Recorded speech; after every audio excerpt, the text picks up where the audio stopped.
Welcome to சினிமேக் channel. இன்றைக்கி நம்ம இந்த படம் தான் பற்றி பார்க்க போகிறோம்னா, பராசக்தி படத்தோட டீசர் வந்திருக்கு. அந்த படத்தை பற்றி தான் டீகோட் பண்ண போகிறோம். இது வந்து ரியல் ஸ்டோரி. 1965 சிதம்பரம் அண்ணா யூனிவர்சிட்டி காலேஜில் நடந்த கலவரத்தை பற்றி இந்த படம் ரியலாக எடுத்திருக்காங்க. ரியல் ஸ்டோரி தான் அந்த இன்சிடென்ட் பேஸ் பண்ணி நம்ம ஹீரோவாக நம்ம உத்தரவாவும் எஸ்கேவும் நடிச்சிருக்காரு. வில்லனா ஜெயம் ரவி நடிச்சிருக்காங்க.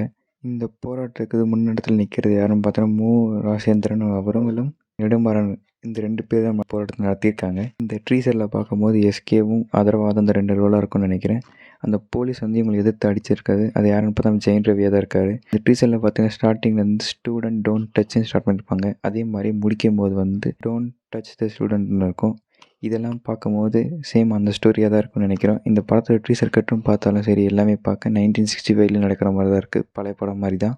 இந்த போராட்டம் எதை பேஸ் பண்ணி நடக்குதுன்னு பார்த்தீங்கன்னா, 2 பேரும் தமிழை வந்து அவ்வளோ லவ் பண்ணுவாங்க. ஆனால் இவங்க வந்து ஹிந்தியை தான் கற்றுக்கணும், ஹிந்தி படித்தே ஆகணும்னு கம்பல் பண்ணுறதுனால, எங்களுக்கு ஹிந்தி கொடுங்க, ஆனால் ஹிந்தி தான் படிக்கணும்னு சொல்லக்கூடாது, எங்கள் தமிழ் நாங்கள் பிடிச்ச மாதிரி படிப்போம், வேணும்னா ஹிந்தி எங்களுக்கு தேவைப்படும் போது படிச்சுப்போம் அப்படின்னு சொல்லி தான் போராட்டம் நடக்கும். அதுக்காக ஃபுல் இவங்க தமிழுக்காக உயிரை கொடுத்துருக்காங்க. இந்த டீசர் ஏன் ஜனவரி லாஸ்ட்டில் விட்டுருக்காங்கன்னா, 1965 3000 ஸ்டூடெண்ட்ஸ் போய் ப்ரொட்டஸ்ட் பண்ணியிருக்காங்க இந்த விஷயமா. அதுவும் ஜனவரி 26 டேட்டுன்னு நினைக்கிறேன், அந்த டைமில் நடந்திருக்கு. அதுக்காக இந்த டீசர் இந்த நாளை விட்டுருக்காங்க.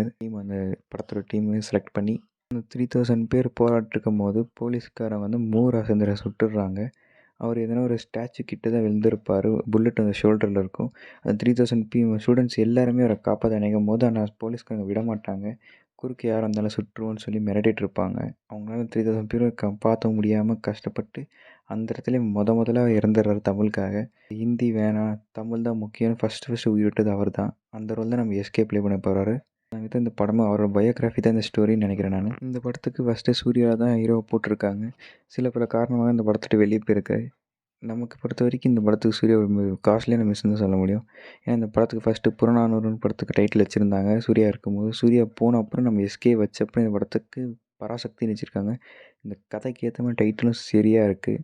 பராசக்தின்னு போதும் டீசர் பார்க்கும் செம்மையாக இருந்துச்சு, பார்க்க கிளாசிக்காக இருந்துச்சு. இப்போ செகண்ட் டைம் நம்ம ஜெயம் ரவி வில்லன் ரோல் நடிச்சிருக்காரு. ஃபஸ்ட்டு அந்த ஆதிபகவான் படத்தில் டபுள் ரோல் பண்ணியிருந்தார். இப்போ செகண்ட் டைம் வில்லனாக நடிச்சிருக்காரு. இதுவும் பார்க்க வெறித்தனமாக இருந்துச்சு. மொத்தத்தில் ஒன் ஆஃப் த பெஸ்ட் ட்ரீசர் கட்னு சொல்லலாம் இந்த இயரில். பார்க்கலாம், வெயிட் பண்ணி எப்படி இருக்குன்ட்டு. தேங்க்யூ.